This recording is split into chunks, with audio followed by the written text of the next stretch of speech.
Bismillahirrahmanirrahim. Assalamualaikum warahmatullahi wabarakatuh. Perkenalkan, nama saya Rifki Abdul Razak dari SDN Langkap 01 CGP Angkatan 9 kelas 040 BPGP Jawa Tengah. Saya di sini akan memaparkan tentang demonstrasi kontekstual modul 1.1.A6. Untuk yang pertama adalah filosofis Ki Hajar Dewantoro. Ki Hajar Dewantoro membagi 4 bagian dalam filosofisnya. Yang pertama adalah pendidikan dan pengajaran. Yang kedua adalah pendidikan yang menuntun. Yang ketiga, kodrat alam dan kodrat zaman. Yang keempat, budi pekerti.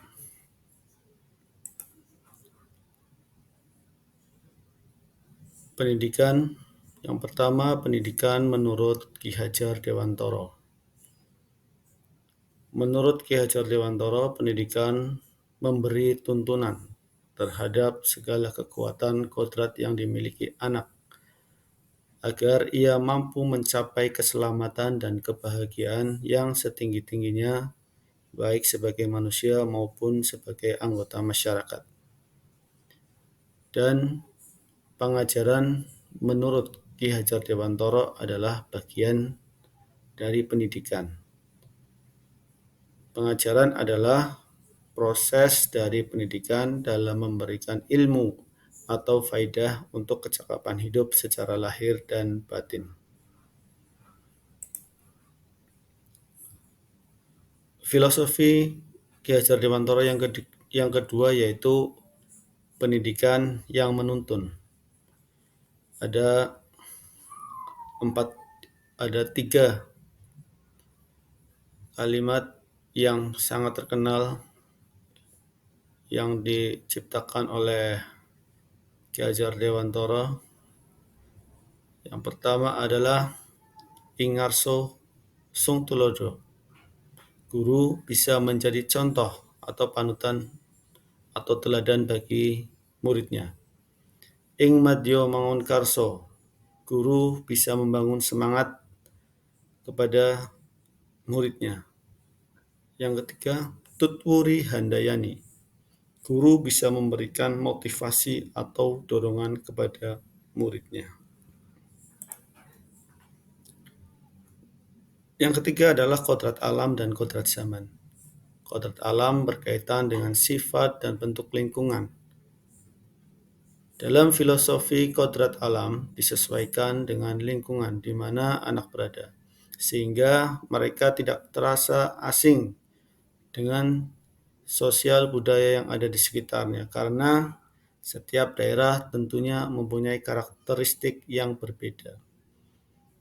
Yang kedua, kodrat zaman berkaitan dengan isi dan irama.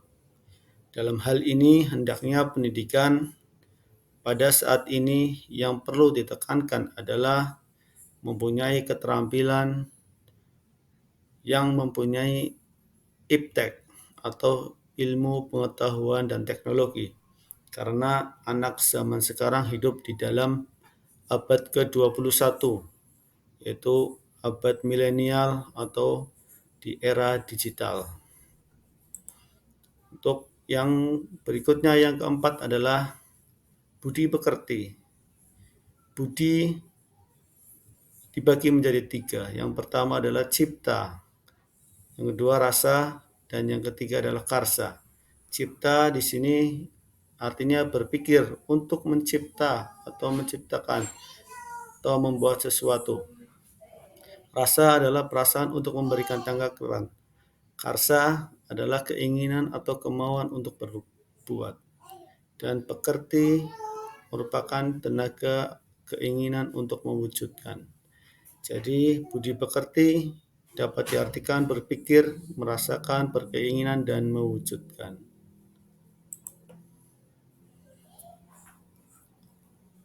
Kita dituntut sebagai pendidik untuk mendidik siswa atau pendidikan yang berpihak pada murid. Adapun yang harus kita pahami adalah memahami karakter murid dan budayanya. Yang kedua, selalu berinovasi dan kreatif. Yang ketiga, menyesuaikan dengan perkembangan zaman.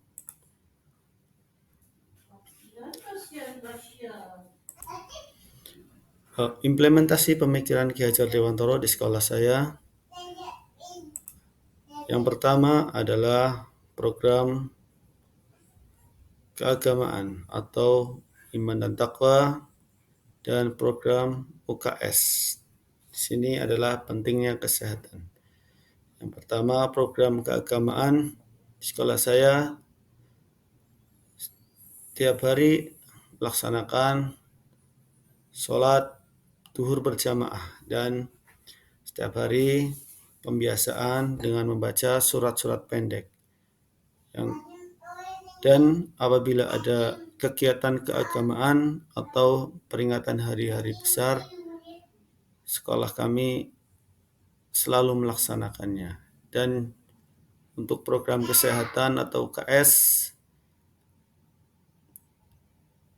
dilaksanakan setiap hari Jumat, yaitu kebersihan sekolah secara bersama-sama, alias kerja bakti anak dengan semua warga sekolah, dan dilanjutkan dengan senam pagi bersama. Dan yang kedua, sekolah bekerja sama dengan puskesmas untuk melaksanakan satu dokter kecil. Yang kedua, imunisasi bagi anak kelas 1 dan kelas 5. Untuk yang kedua, program pengenalan lingkungan alam di sekitar sekolah dan melatih kewirausahaan. Di sini program pengenalan lingkungan setiap kali semester awal pasti dilaksanakan untuk siswa baru, dan juga untuk setiap kelas akan diajak untuk keliling ke lingkungan sekitar untuk lebih memahami lingkungan mereka sendiri.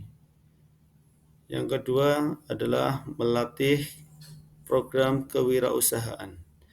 Kewirausahaan anak-anak di sini dilatih untuk membuat keterampilan atau menjajakan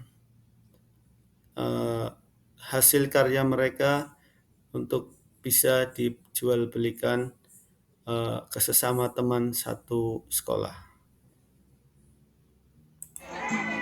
Yang berikutnya, program kegiatan ekstrakurikuler kepramukaan dan olahraga dan kesenian. Ini pramuka dapat melatih disiplin anak, melatih cinta tanah air dan bangsa. Yang kedua, olahraga. Di sini ada ekstra pencaksilat dan sepak bola. Dan berikutnya adalah kesenian. Di sini ada kesenian tari untuk mengenalkan tari-tarian yang ada di Indonesia. Untuk mewujudkan pembelajaran yang berpihak kepada murid juga terdapat banyak tantangan. Tantangan yang pertama adalah motivasi murid yang masih kurang terhadap program-program sekolah. Yang kedua, kemampuan guru yang masih kurang dalam memahami pemikiran-pemikiran dari Ki Hajar Dewantoro terhadap pendidikan yang berpihak pada murid. Adapun solusi untuk mengatasi tantangan yang pertama adalah merencanakan pembelajaran yang berpihak pada murid. Yang kedua, menggunakan metode pembelajaran yang bervariatif supaya proses pembelajaran lebih menyenangkan murid. Yang ketiga, guru mengikuti pelatihan atau seminar atau diklat yang dapat mengembangkan keterampilan mengajar yang berpihak pada murid. Yang keempat, selalu memberi contoh dan keteladanan yang baik kepada murid.